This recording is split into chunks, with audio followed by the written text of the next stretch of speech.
printed in USA Today. Apparently Sistani, the guy who is actually running this country, the big man, the Ayatollah, he's got a website and he's got a Q&A, and people, I guess Muslim men, I'm not kidding, they ask him questions. Ask Sistani. The Dear Abby kind of thing? It's a Dear Abby. He's like a 12th century Playboy advisor. Because is shaking hands with a girl allowed? It is not permissible. Okay. Then, I swear to God, excuse me, this is right from his website. Is anal intercourse permissible? And Sistani says, it is strongly undesirable, but bound to wife's agreement.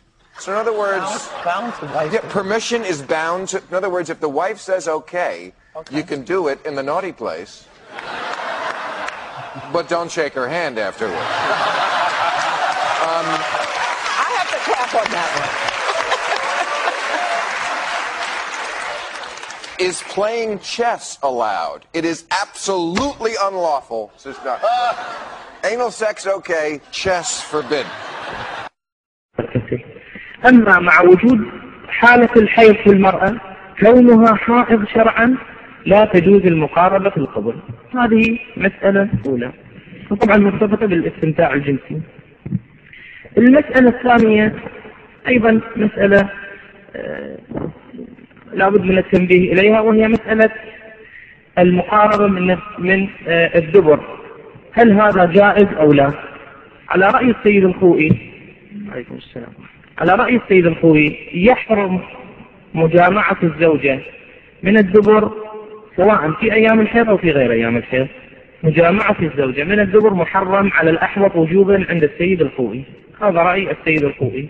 هذا الأمر حرام، يعني يجوز للرجل أن يستمتع بالزوجة بأمور أخرى، لكن المجامعة في الدبر محرم على الأحوط وجوبا. هذا رأي السيد الخوئي.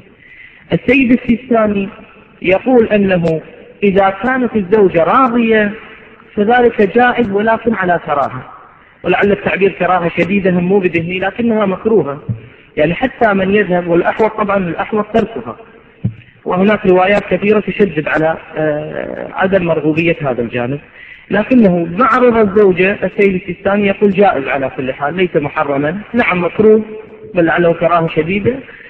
مع عدم الرضا، يعني إذا لم تكن الزوجة راضية فهنا لا يجوز على الأحوط وجوبا.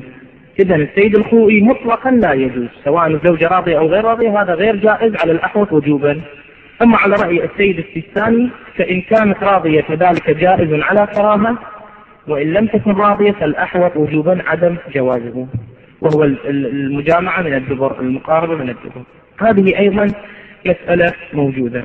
هذا الحق فيما يتعلق ويرتبط بالحق الأول، وهو مسألة الاستمتاع الجنسي التي لابد للزوجة أن توفرها للزوج، التمكين من الاستمتاع الجنسي. المسألة الثانية